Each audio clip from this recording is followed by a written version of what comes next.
Assalamualaikum warahmatullahi wabarakatuh. Bagaimana kabarnya teman-teman semua? Mudah-mudahan dalam keadaan sehat ya.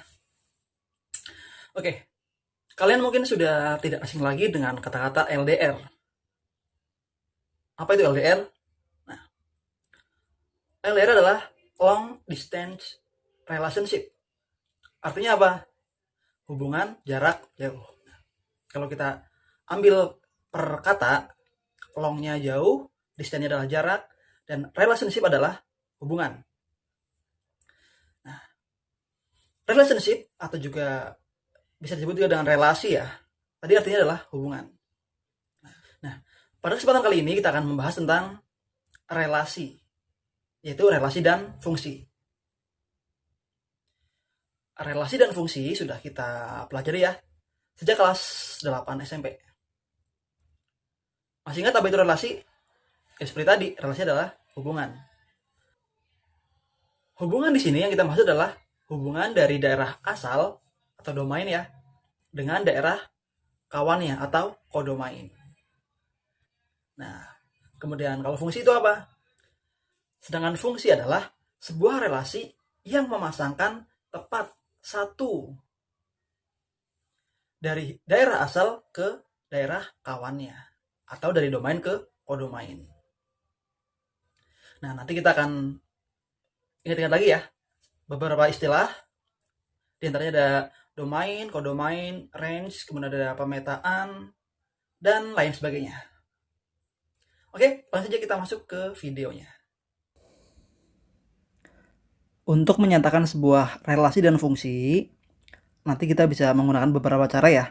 Di antaranya adalah diagram panah, diagram kartesius, dan juga pasangan berurutan.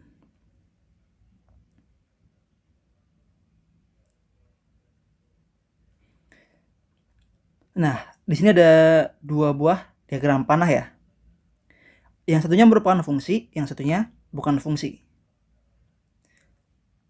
Alasannya kenapa? Nah, seperti penjelasan di depan, sebuah fungsi adalah memetakan tepat satu dari daerah asal ke daerah kawannya.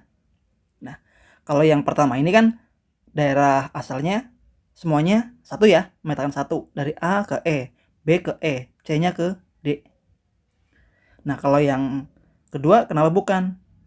Kan yang C-nya satu, B-nya satu. Nah, tapi yang A-nya dua kali nih, A-nya ke E dan ke F. Jadi nggak boleh ya. Jadi intinya kalau sebuah fungsi yang daerah asalnya harus satu. Semuanya harus kebagian tapi harus satu. Oke? Tidak boleh dua-duaan dan tidak boleh sendirian. Kalau yang kodomain boleh dapat dua, boleh juga tidak dapat sama sekali. Misalnya ada sebuah perintahnya, tentukanlah domain dari diagram di samping. Domain kita bisa tuliskan dengan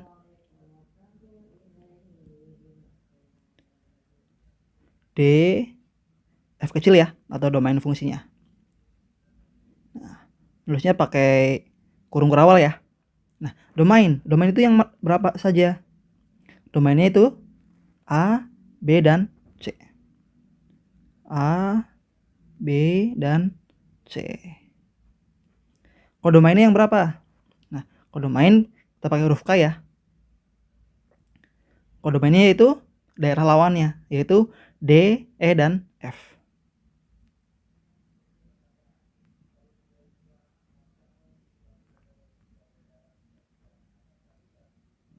Nah, kemudian rank-nya itu yang mana? Rank-nya itu adalah hasilnya.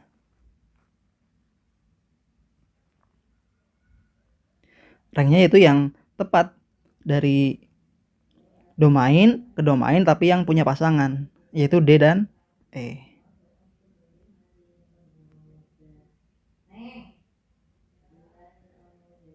Oke, paham ya? Jadi yang domain adalah daerah asalnya, kodomain daerah kawannya. Dan ranknya adalah daerah di kodomain yang mempunyai pasangan. Oke? Diketahui himpunan A 1, 2, 3, 4 dan himpunan B prima dan genap. Jika relasi adalah bilangan dari A ke B, tentukanlah relasi kedua himpunan tersebut. Nah, bagaimana hubungannya? Nah, kita bisa menyatakan relasi ini menggunakan diagram panah, diagram kartesius, dan juga pasangan berurutan. Yang pertama kita pakai diagram panah ya. Jadi yang himpunan A kita tulis terlebih dahulu. A-nya itu berapa? 1, 2, 3, 4 ya. Kita tulis ke bawah. 1, 2, 3, 4. Dan B-nya itu berapa? Prima dan genap. Prima sama genap. Nah, kita kasih kurung dulu biar ngelepas.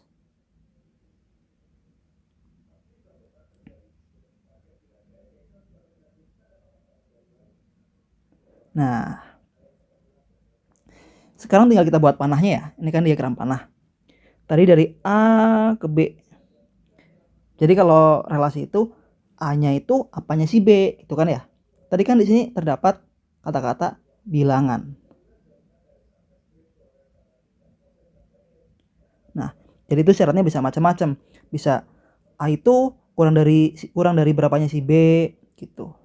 A-nya itu berapa kali lipatnya si B gitu. Yang di sini adalah A bilangan dari B. Bilangan tersebut adalah prima atau genap gitu. Yang pertama dari 4 ya. Atas boleh, bawah boleh. 4. 4 apakah bilangan prima? Bukan ya. Jadi kita nggak usah kasih panah. Apakah 4 bilangan genap? Oke, 4 adalah bilangan genap ya. Jadi kita kasih panah. Nah. Kemudian 3. 3 apakah bilangan prima? Betul ya. 3 adalah bilangan prima. Kita kasih panah. Apakah 3 bilangan genap? Bukan ya. Jadi nggak usah dikasih panah. Kemudian 2. 2 apakah bilangan genap? Apakah 2 apakah bilangan prima? Bilangan prima ya. Jadi kita kasih panah. Apakah 2 bilangan genap? Bilangan genap ya, 2. Nah, jadi 2-nya bisa 2 kali. Bisa ke prima, bisa juga ke genap. Dan 1. 1 apakah bilangan prima? Bukan ya. Apakah 1 bilangan genap? Bukan juga. Jadi satunya tidak dapat panahnya. Oke, jadi ini adalah relasi dari A ke B ya. Nah, kita sekarang pakai diagram kartesius.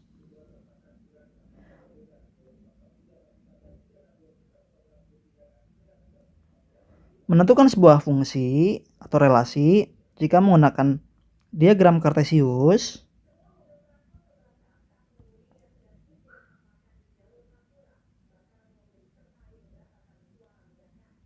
nah, jika menggunakan diagram kartesius, kita meletakkan domainnya di garis X dan meletakkan kodomainnya di garis Y. Jadi domainnya itu yang mana? Kan yang A ya, yaitu 1, 2, 3, dan 4. Kodomainnya berapa? Prima dan genap. Jadi di sini ya, prima sama genap.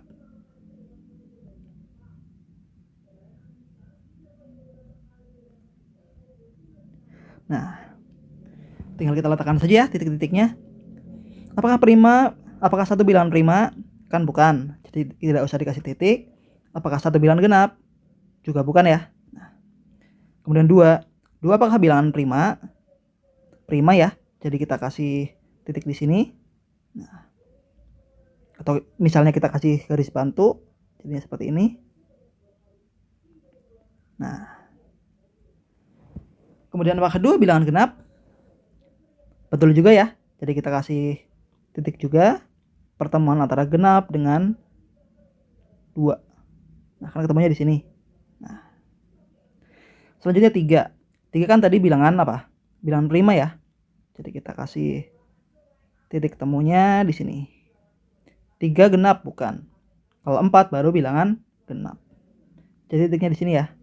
Nah, ini adalah garis bantunya. Nah, seperti itu. Oke, jadi ini adalah relasi dari himpunan A ke himpunan B menggunakan diagram garisnya. Atau menggunakan diagram Kartesius. Jadi ini adalah relasi dari A ke B menggunakan diagram Kartesius. Yang terakhir, kita pakai himpunan berurutan ya. Kalau pakai berurutan bisa langsung saja. Jadi relasinya yaitu kita pakai kurung kurawal dulu ya. Kemudian pasangan berurutan kita pakainya kurung biasa. Tadi berapa? Kan satu nggak ada ya. Satu nggak punya pasangan nih. Satu bukan prima, satu juga bukan genap. Tapi dua, yaitu dua dengan prima.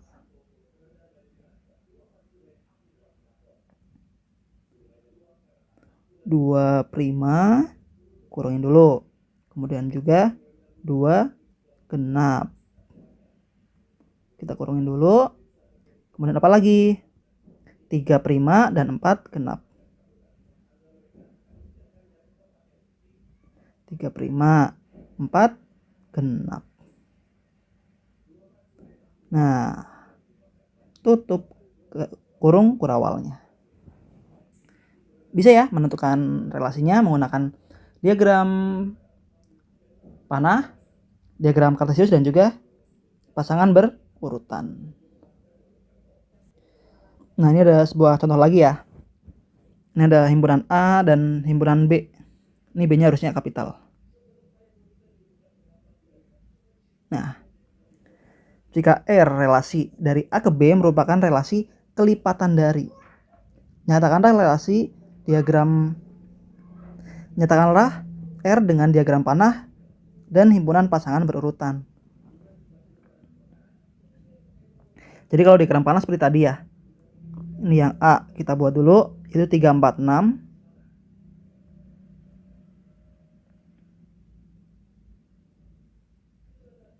B-nya yaitu 2 dan 3.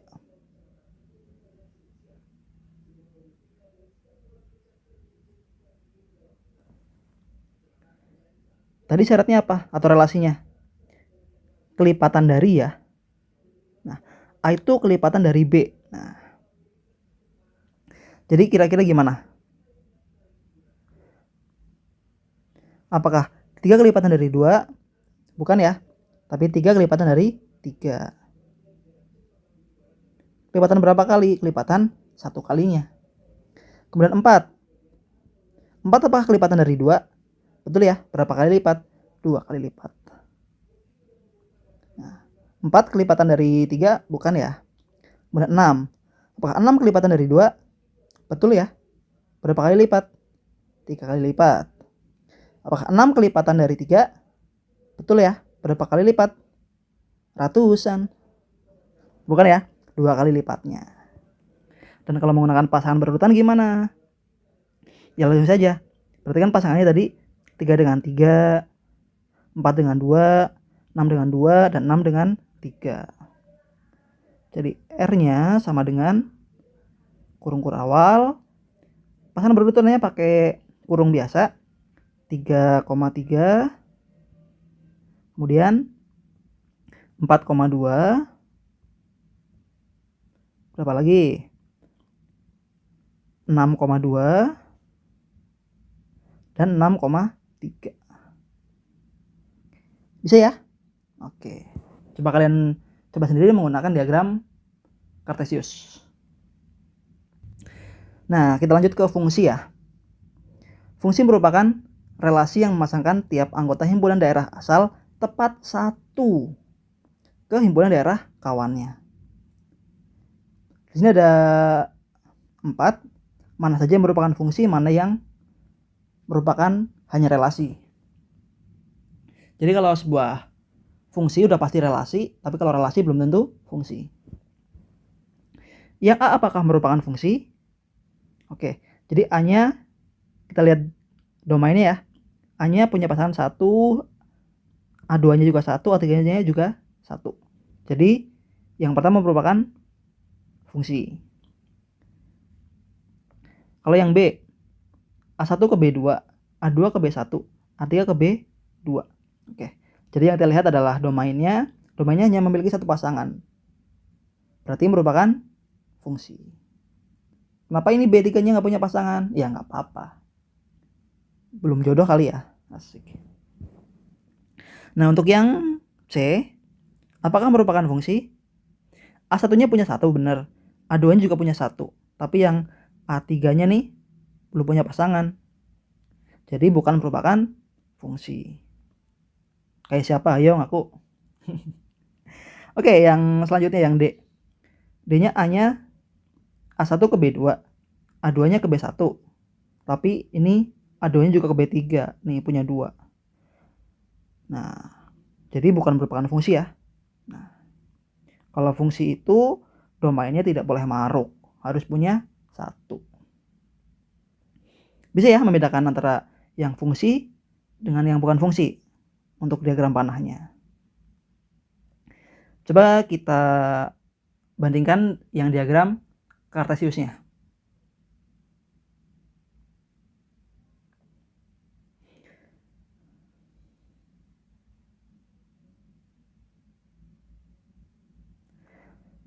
Nah, ini ada A, B, dan C.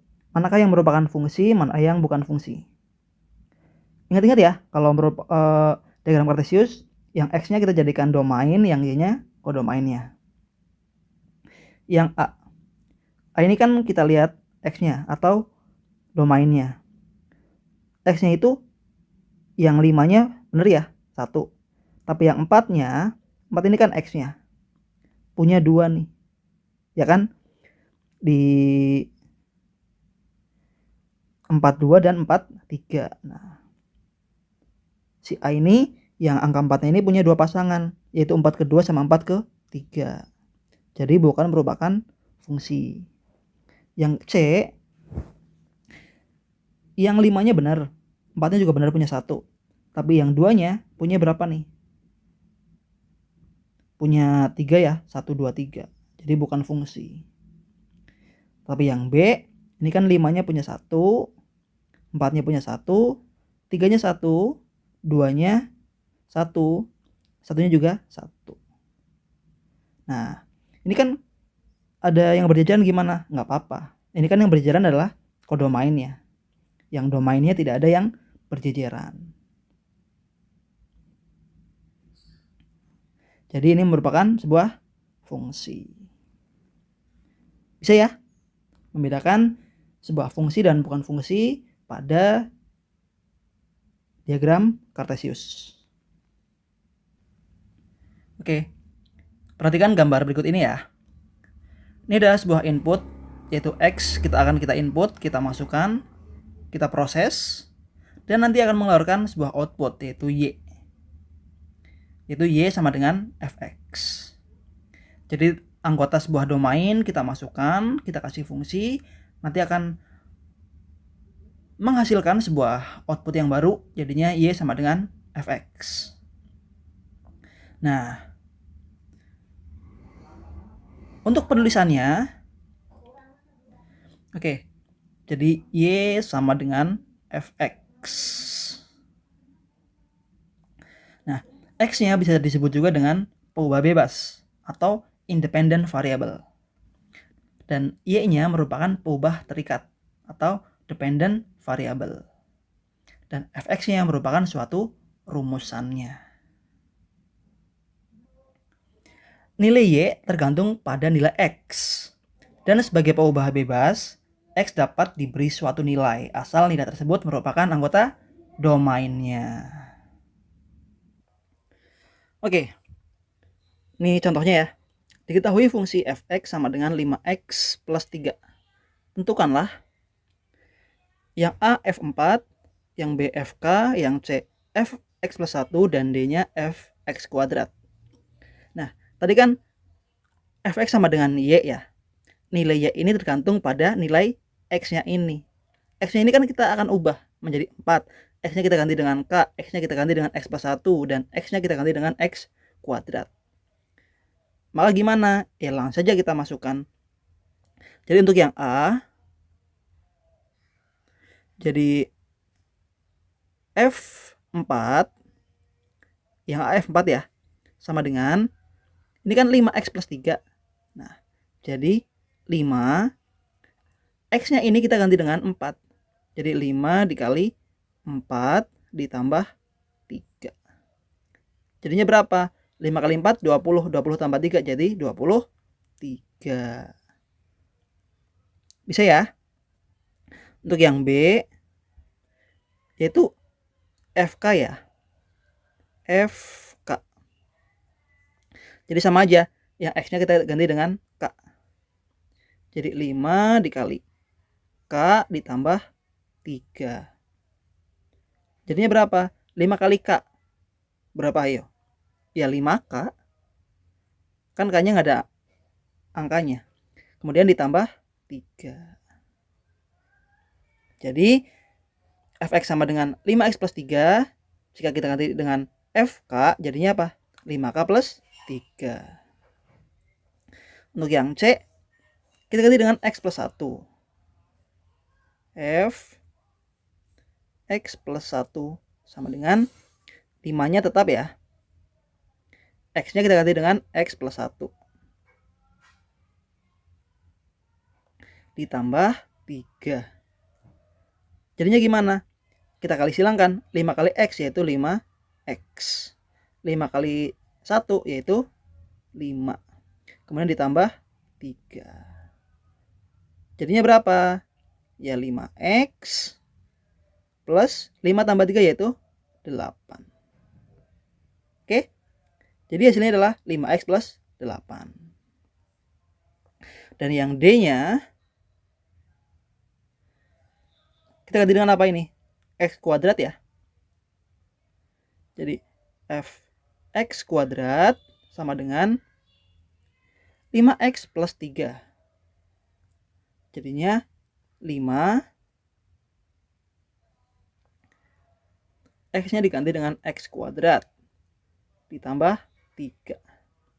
Ya tetap ya, 5 kali X kuadrat ya 5X kuadrat ditambah 3.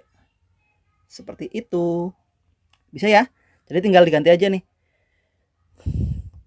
Kan di sini huruf X-nya diganti 4. Ya udah, yang kanan juga diganti 4.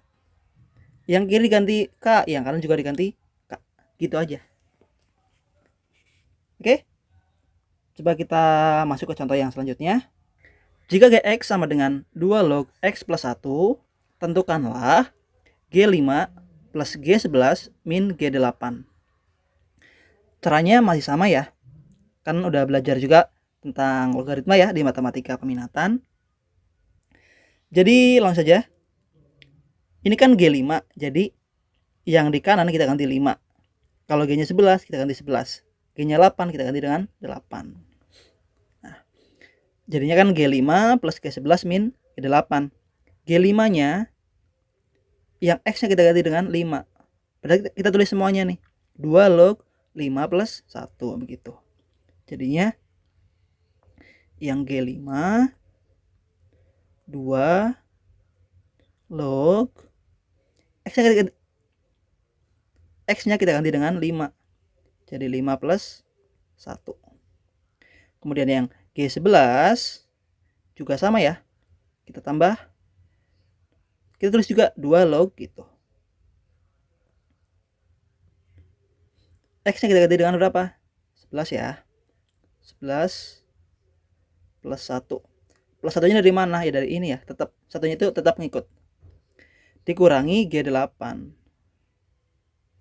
Dikurangi 2 log. Nah, X-nya kita ganti dengan 8 ya. 8 min 8 plus 1. Sama dengan. Nah, kita jumlahkan dulu nih dalam kurung. Jadinya kan 2 log 5 tambah 1 6 ditambah 2 log 11 tambah 1 yaitu 12 dikurangi 2 log 8 tambah 1 yaitu 9. Sama dengan, nah 2 log 6 itu berapa? 2 log 12 nggak ada. 2 log 9 apalagi. Nah, ingat-ingat ya untuk sifat-sifat logaritmanya. Jika penjumlahan, maka angka yang di belakang dapat kita kalikan. Kalau pengurangan, langsung saja kita bagi. Ini kan basisnya sudah sama ya, yaitu 2. Jadinya 2 log. Ini kan penjumlahan, jadi angka belakangnya bisa kita kalikan. Jadinya 6 dikali 12. Ini dikurangi 9. Jadinya kita bagi dengan 9. Nah, gitu. Jadinya gimana? Ya, 2 log 6 kali 12. Berapa? 72 ya. 72 bagi 9 yaitu 8. Jadinya 2 log 8. 2 log 8 berapa? Ya, sama dengan berapa? 2 pangkat 3, 2 pangkat 3. 2 pangkat berapa yang hasilnya 8? Ya, 2 pangkat 3. Jadi hasilnya adalah 3. Oke, mungkin sampai di sini dulu ya belajar relasi dan fungsinya. Nanti kita akan lanjut untuk menentukan domain dan range-nya. Terima kasih. Wassalamualaikum warahmatullahi wabarakatuh.